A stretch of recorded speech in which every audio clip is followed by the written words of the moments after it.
Hi guys, my name is Cecil. I'm a men's life coach based out of Portland, Oregon, and I help churched men and men who have some kind of spiritual center fix their fucked up marriages.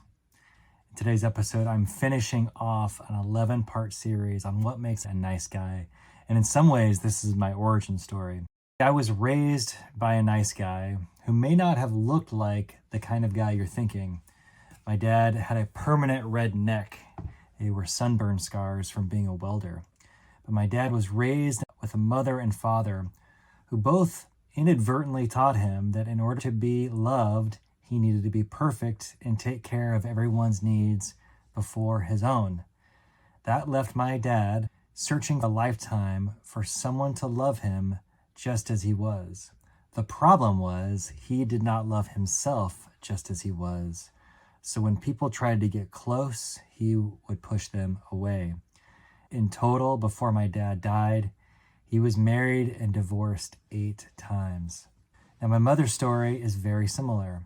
She was also married numerous times.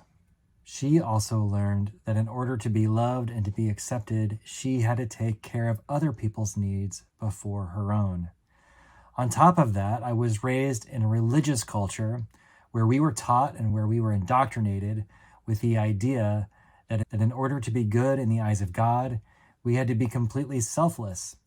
In fact, it was considered righteous to put other people's needs before our own. Now, in some churches I was a part of, I think this was borderline abusive.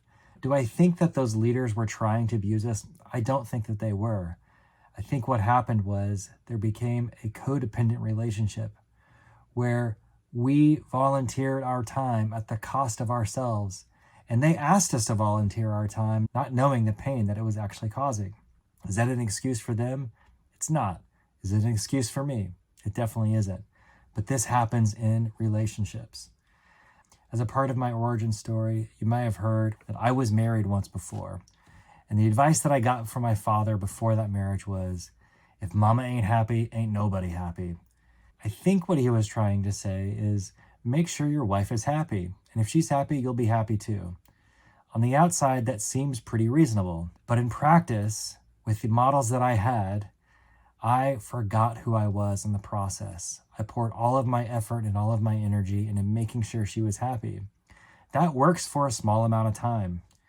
But over time, the person that she was in love with, the person that she was hoping to see emerge in me, never appeared because I was spending all of my time and energy in trying to fix her or be there for her or see if she needed some needs that needed to be met.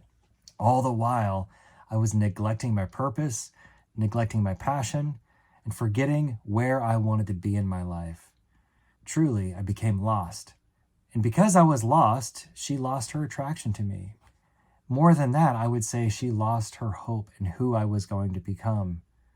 I'm grateful to say we were pretty young when all this happened, and the divorce was what I would call a severe mercy. A couple of years later, I got remarried. Within a few years, my wife looked at me straight in the eyes and said something to me that I'll never forget. It shocked me to my core. She looked at me and said, "You are codependent." At that time in my life, I didn't know what codependence was.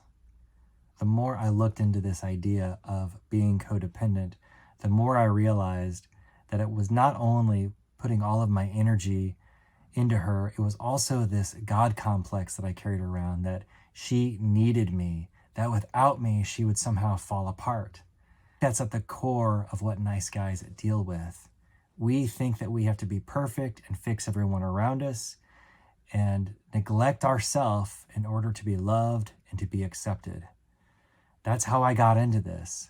When my wife said that to me about 12 years ago, the first thing I did was I looked up codependency, and I found a meeting in my hometown called Codependency Anonymous. Just like any other 12-step program, it is designed to help people walk out of compulsive behaviors. And when I was there, I looked around and I saw a bunch of people who were married to serious alcoholics or addicts, and it was costing them their personal safety. They were staying in relationship even though it was harming them. I knew that wasn't entirely me, at least physically, but emotionally I knew that it was true. I knew that the longer I put my effort and my energy in trying to make my wife happy, trying to see that her needs were met, the more it was costing me, the more harm it was doing to my soul and to my body and to my purpose. After some more digging and looking around the internet, I found a great book, No More Mr. Nice Guy by Dr. Robert Glover. That began my journey into healing from my own version of codependency. Now, you may be wondering, is codependency a clinical and psychological diagnosis? It's not found in the DSM-4 or the DSM-5. Codependency is a layman's term. It's jargon, meaning we look to others to get our needs met, and we think that we're the only people that can keep their life together. If that sounds like you, if you look at your family and you would think, if you removed you from the equation, would their world fall apart? That's a telltale sign if you're a codependent. Now, I don't know what your family or your spouse actually thinks about that. It's really none of my business, and to be honest, it's none of your business. Because if you want to heal from this, you have to begin to deal with your side of the street. You have to look into why you've been acting like this. It won't take you long to realize it's because you learned it from childhood. At some point as a kid, you learned to meet other people's needs in order to feel safe. You learned to give all of yourself. You learned to work hard. You learned to fix other people's problems. And the reason you're watching this now is because it's gone too far. You've become resentful to the fact. You've become mad at your spouse and your family because of how you've treated them, how you have treated them. And the odds are your family and your spouse are also resentful at you for acting the same way. Again, here's the arc. You thought you had to be perfect. You had to take care of them. And then along the way, believed truly within the center of your heart that you were the one person who could hold it all together or fix it. Or if you were perfect, everything would be fine. And you've realized it's not true. You've understood that the more you've worked on other people, the more you've lost who you really are. You're lost. You're angry. You're resentful. You don't know what to do. Good news. There is a solution. You're going to have to learn how to soothe your nervous system because you've conditioned yourself to believe that if your partner is okay, you're okay. And if your partner is dysregulated, you are dysregulated. That's the biggest mistake, and I would say the biggest tragedy men experience as nice guys is we make our partners our emotional centers. It's tragic. I hear it over and over again. In fact, everyone I've ever worked with as a nice guy has made their spouse or their girlfriend their emotional center, or they've become codependent. Esther Perel says, in order to have a thriving, loving, genuine partnership, we have to separate the me from the we. It's strange. When we fall in love, we have all these ooey gooey feelings. We want to incorporate that into our life and we want more of it because it's human nature to feel something good and of course want more and more. But the problem is that kind of closeness in a relationship turns into suffocation. In fact, it makes your partner start to parent you. And there is nothing that kills eroticism quicker in a partnership than parental energy. You don't want mommy energy from your girlfriend or your wife. So how do you fix this? I would say of all the nice guy symptoms, this is the hardest one to fix. And it's going to take time. And it took time to become this sick with it. And it's going to take time to heal from it. It really is a rewiring of your brain. Now, one thing that you could do is just start to notice every time it happens. Notice when your partner becomes dysregulated. Notice when she's in a bad mood, when she's angry, when she's sad. And notice how quick you want to jump in to fix it. And when you notice how quick you want to fix it, give yourself a couple of mulligans. Do what you did before, but notice that you're doing it. And after a while, start to pull out from that position. When it happens again, notice that you want to fix, but this time don't fix. Don't be impolite. You can say, I hear you. I'm sorry you were going through that. But did you notice I didn't say, is there anything I can do? Allow yourself the space and allow them the space to find their own solution. You can be a strong and sensible presence, but you don't have to fix it. You can help them find a doctor or a therapist. You can encourage them to seek out counsel from a wise friend, but don't fix. But if you do fix, or if you do make your partner your emotional center, don't beat yourself up.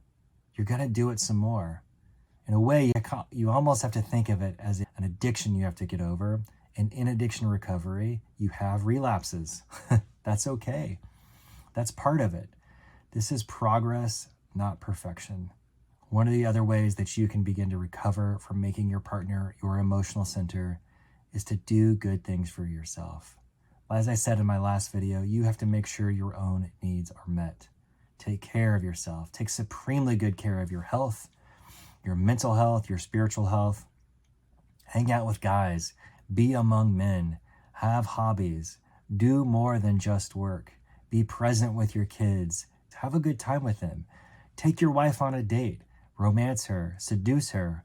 But don't try to fix her problems. If you want to stretch a little bit more, spend a weekend or a week, or God, take a month off by yourself, or send your wife off to go do the same thing. One of the secrets to my marriage in this last 14 years that has kept the eroticism alive is that we spend a fair amount of time apart. We spend weekends apart. We've even spent months at a time apart. If sailors can do it, if people in the military can do it, you can too. Our kids do fine. They love it. They love having that extra time with just one of us. And they love it when we're all back together. And my wife and I love it when we're back together too. This is a subtle game. It's too much to explain in a 15-minute video or even a 30-minute video.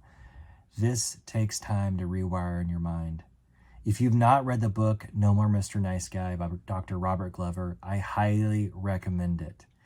If you still need more help, I'm a No More Mr. Nice Guy certified coach, and I've been helping men just like you heal from this since 2015. If you're interested in this symptom and 20 other symptoms that I've identified that nice guys routinely fall into and wonder if you're suffering from them, click the link below and take my nice guy quiz. If you'd like more help, would like an introductory coaching session with me where we can get you on a roadmap in just an hour, click the link below and book a session with me. You and I can be having a conversation within a week. Until then, guys, take care of yourself. Love your wife by loving yourself more.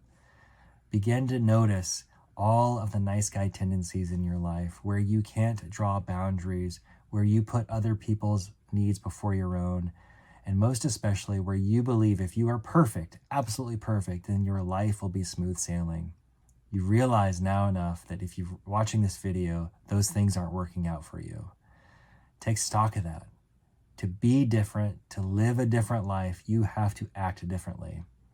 Until next time, guys, grace and peace.